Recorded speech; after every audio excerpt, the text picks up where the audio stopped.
നമസ്കാരം. നമ്മളിന്ന് VKNന്റെ resident editor എന്ന കഥയിലെ നിങ്ങൾ ശ്രദ്ധിക്കാൻ തിരഞ്ഞെടുത്ത ആ ഒരു പ്രത്യേക ഭാഗത്തെക്കുറിച്ചാണ് സംസാരിക്കുന്നത്. വെങ്കടേശ അയ്യങ്കാരുടെ കഥ.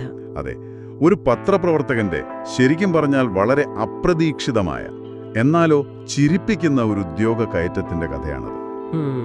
അപ്പോ കഥ തുടങ്ങുമ്പോൾ വെങ്കടേഷ് അയ്യങ്കാർ അദ്ദേഹം പുണ്യതീർത്ഥസ്വാമികളുടെ പത്രത്തിലെ ഒരു റിപ്പോർട്ടറാണ്.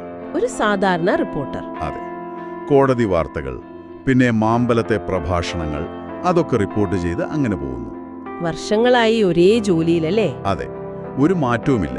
സ്ഥാനകയറ്റം കിട്ടുന്നില്ല. ആ ഒരു നിരാശ, കൂടെ വന്നവരൊക്കെ മുകളിൽ എത്തുന്നതിലുള്ള ഒരു അമർഷം. ശരിയാണ്, അത് VKN നന്നായിട്ട് പറയുന്നുണ്ട്.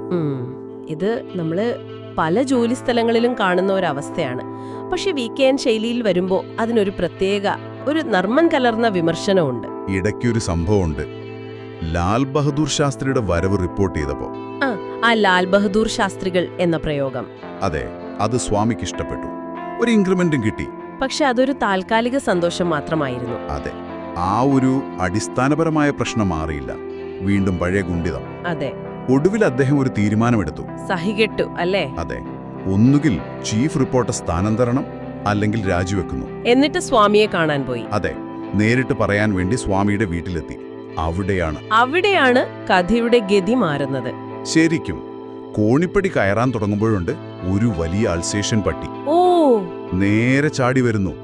പിന്നെ വെങ്കടേശൻ ഒട്ടും ചിന്തിച്ചില്ല. എന്തു ചെയ്തു? ഉടുത്തിരുന്ന മുണ്ടെടുത്ത് ഒറ്റയേറ് പട്ടിയുടെ മുഖത്തേക്ക്.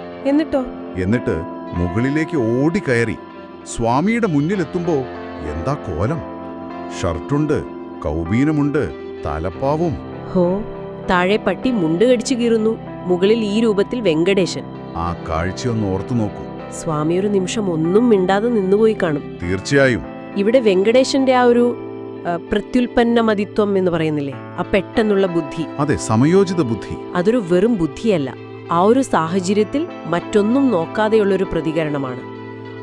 ഒരു ഭ്രാന്തൻ ധൈര്യം. ഒരു പക്ഷേ അതാണ് സ്വാമിക്ക് ഇഷ്ടപ്പെട്ടത്. ആകാം.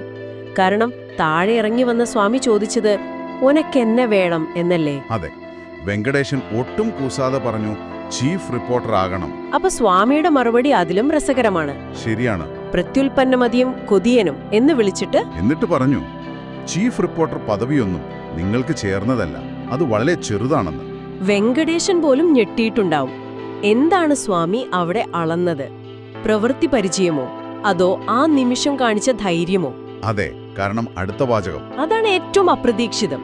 എന്ത് നിമിഷം മുതൽ ശത്തും പോകും വരയ്ക്കും നീ നമ്മ പത്രത്തോട് റെസിഡന്റ് എഡിറ്റർ. എവിടെ ചീഫ് റിപ്പോർട്ടർ, എവിടെ റെസിഡന്റ് എഡിറ്റർ? ചോദിച്ചതിനേക്കാൾ എത്രയോ വലിയ സ്ഥാനം. ഇത് ശരിക്കും VKN ടച്ചാണ്. ഒരു സാധാരണ അവസ്ഥയിൽ നിന്ന് തികച്ചും അസാധാരണമായ ഒരു സംഭവത്തിലൂടെ. അതെ, ഒരു യുക്തിയുമില്ലെന്ന് തോന്നുന്ന ഒരു പ്രവൃത്തിയിലൂടെ രാജ്യത്തെ ഒരു പ്രധാന പത്രത്തിന്റെ റെസിഡന്റ് എഡിറ്റർ ആവുന്നു. ഒരു തരത്തിൽ വ്യവസ്ഥാപിത രീതികളെ കഴിയാക്കുകയാണ് അല്ലേ? അതെ. അപ്പോ ഈ കഥാഭാഗം നമ്മളോട് പറയുന്നത് എന്താണ്? ചിലപ്പോ നമ്മുടെ ലക്ഷ്യത്തിലേക്കുള്ള വഴി നമ്മൾ പ്രതീക്ഷിക്കുന്ന പോലെയല്ലായിരിക്കാം. പ്രതിസന്ധി ഘട്ടങ്ങളിലെ ധൈര്യം, ആ ഒരു വ്യത്യസ്തമായ ചിന്താഗതി, അതിനൊക്കെ വലിയ വിലയുണ്ടാകാം. ശരിയാണ്. സ്ഥാപന മേധാവികൾ എന്തിനാണ് വില കൽപ്പിക്കുന്നത് എന്ന് നമുക്ക് പറയാൻ പറ്റില്ല.